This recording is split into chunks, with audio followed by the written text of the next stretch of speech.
How much house can I afford? Well, that's a question we hear a lot, and we're going to talk about it now. Get to it.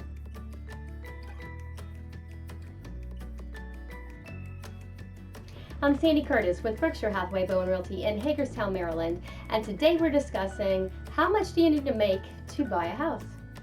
There's a lot of factors that go into a mortgage.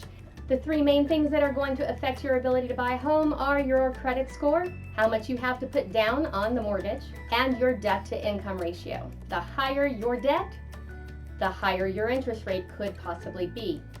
The lower those numbers are, the better.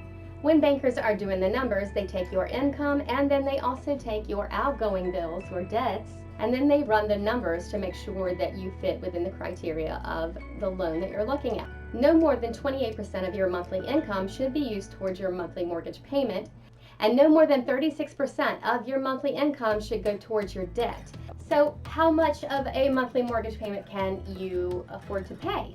Well, based on the 28-36 rule, let's use this handy dandy calculator I found online by Googling debt to income ratio calculator, and it'll help us figure out where your numbers need to be.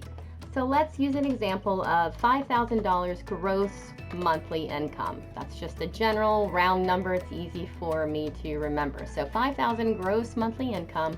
Where would your mortgage payment need to be below the percentage that it's acceptable by your lender for your mortgage payment? Let's use an example of $1,400 a month in mortgage at a $5,000 monthly gross income. That puts you at that 28% debt to income for your mortgage payment.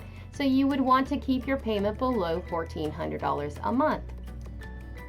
Now, where would that put us for your debt? Now, your debt includes your student loans, your personal loans, your auto loans, your credit card payments, child support, alimony, and then they divide all of that by your monthly income.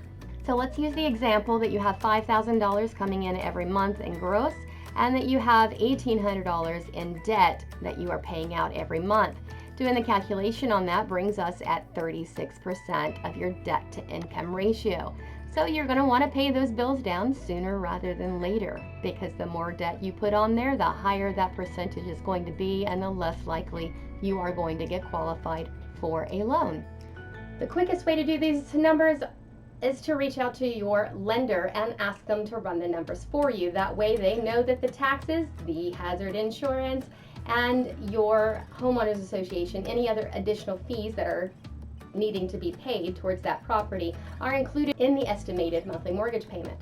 Keep in mind that those numbers are the highest numbers, so it's in your best interest to keep those numbers below 28 and 36. Just because you have money every month doesn't mean that you necessarily need that fourth bedroom if there's only two of you living in the house. Keep your monthly housing bills down below 28%. Honestly, I would keep it below 25%. And if your debt is at 36% or higher, start working on paying that debt down. The sooner you have that debt down, the sooner you can start saving money to go towards your down payment on your purchase.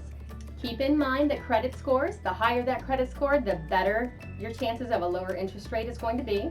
The lower your debt is, the better. And the more money you have to put down on your mortgage is also going to affect your interest rate, and in a good way. If you have mortgage lender specific questions, I do have some lenders I can refer to you, but I do recommend that you reach out to a lender and discuss those questions with them so that you get the answer that you need.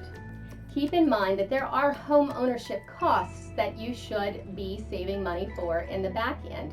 So if you've maxed out your debt to your income, if something were to go wrong in the house, you may have an issue later on down the road, which is why you want to keep your debt below that number.